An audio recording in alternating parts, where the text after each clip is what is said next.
Pembentukan belief system di setiap tahap umur berbeda. Pada anak-anak usia 0 sampai 7 tahun, orang tua dan lingkungan berpengaruh sangat besar terhadap belief yang ditanam dalam pikiran anak. Kemudian usia 7 sampai 14 tahun, anak akan mengadopsi belief dari orang yang ia kagumi atau dia sayangi. Kemudian usia 14 sampai 21 tahun, anak belajar dan mengadopsi belief dari teman-temannya, berinteraksi dengan orang dewasa selain orang tuanya, televisi, internet, koran, majalah, dan lain sebagainya. Nah, pada masa inilah anaklah yang akan menentukan sendiri apa belief yang akan dia terima atau dia tolak. Oleh karena itulah di usia emas ini dari 0 sampai 12 tahun, penting sekali orang tua menanamkan nilai-nilai kebenaran dan kasih kepada anak. Karena itu merupakan fondasi. Kemudian di usia 14 sampai 21, anak sudah mulai bisa memilih. Mereka mulai belajar mengadopsi belief dari teman-temannya, dari pergaulan mereka, dari apa yang mereka lihat, dari orang-orang di sosial media, di YouTube, di internet, di koran, majalah, apapun yang mereka baca. Anak-anak kita mulai menggemari YouTuber, artis, dan lain sebagainya. Di stage ini, sangatlah penting untuk orang tua memperhatikan pergaulan anak-anak mereka. Karena firman Tuhan berkata dalam 1 Korintus 15 ayat 33, janganlah kamu sesat, pergaulan yang buruk merusakkan kebiasaan yang baik. Kita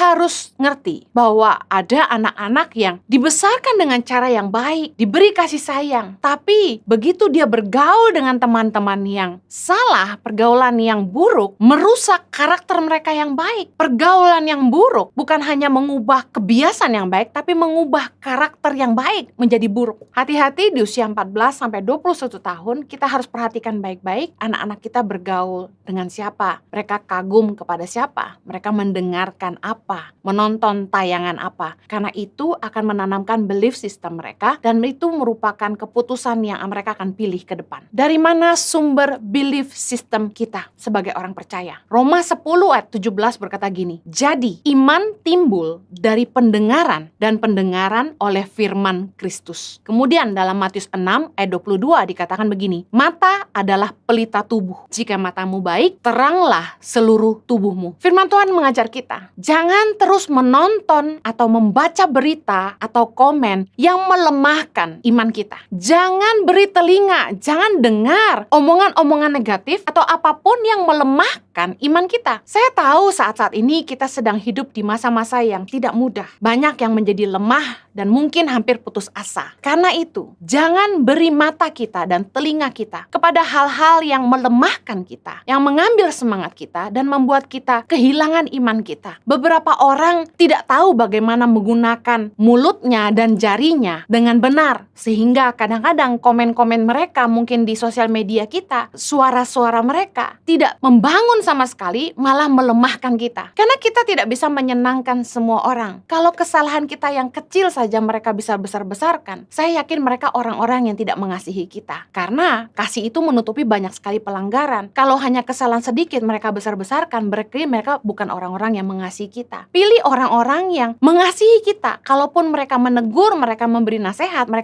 nasihat itu menegur kita untuk kebaikan kita.